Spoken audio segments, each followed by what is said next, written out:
Welcome to San Francisco, a city known for its beauty, innovation, and environmental leadership. Beneath the charm, there's a challenge we must face together: carbon emissions. Carbon emissions contribute to rising sea levels, extreme weather, and poor air quality. In a coastal city like San Francisco, the risks are personal, impacting our health, economy, and future. But there's hope. San Francisco has already reduced its carbon footprint by an incredible 48% compared to 1990 levels, even as the population grew by 12%. We have rising sea levels. As carbon emissions increase in our atmosphere, sea levels rise, and this directly impacts San Francisco, as San Francisco is almost entirely surrounded by water. We just saw last week that we were in a tsunami warning in San Francisco, and as emissions continue to rise and the sea levels rise, these threats and possible destructive states are just going to be increasing and getting worse. We also have heat waves. San Francisco is known to be a fairly cold climate, but that really hasn't been the case recently. There have been some very hot days, especially in the summer and leading into the fall, because as carbon emissions increase, so do the temperatures in our environment. Air pollution is at an all-time high in San Francisco because of the carbon emissions, how many people drive in San Francisco, how many people sit in traffic in San Francisco. Even if you're just sitting in traffic, you're just driving around, you are releasing carbon emissions from your car. And as those increase, the air quality of San Francisco decreases.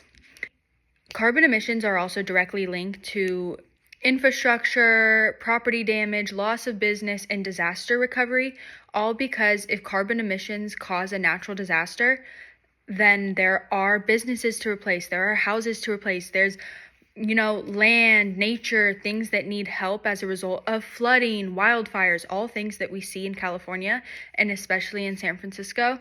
These things can become very costly to fix, and as carbon emissions rise, the chances of these natural disasters also rise. We talked to experts, students, professors, and local leaders about what we can do to further reduce emissions. Their insights are eye opening and inspiring. From small actions like composting and biking to larger initiatives like supporting green energy policies, every step counts. Together, we can amplify the impact. Our media kit is designed a platform with a massive audience and a growing focus on STEM and educational content. We aim to deliver concise, impactful stories that inspire action.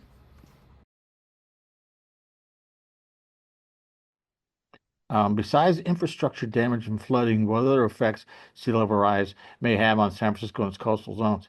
The socioeconomic impact of it, because people might have to move.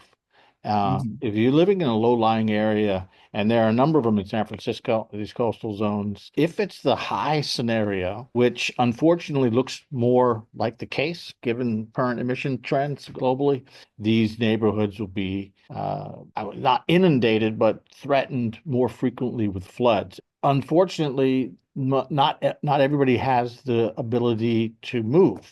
If you have material wealth and you have means, you may have the coping ability to leave an area. What if you don't?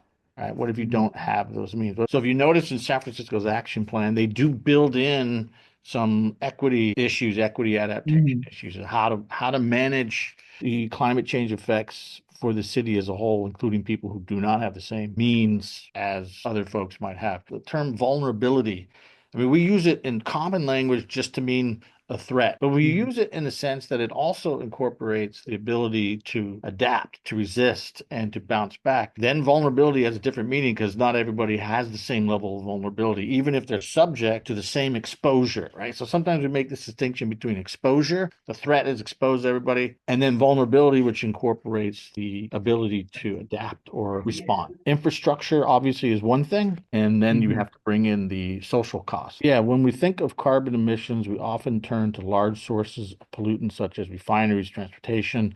What are some lesser known or everyday carbon emissions we use and don't realize? Household use, right? I mean, you just plug in your laptop.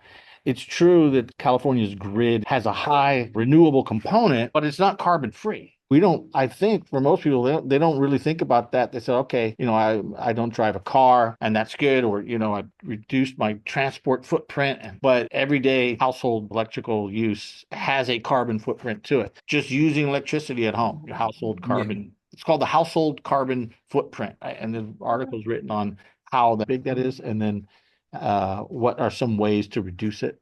knowing that, it can be the target for mitigation. It is possible to say that we're not using gas at all. Everything is electrified under the assumption, though, that the electrical grid is decarbonized, right? So we don't want to transfer the footprint from one place to another.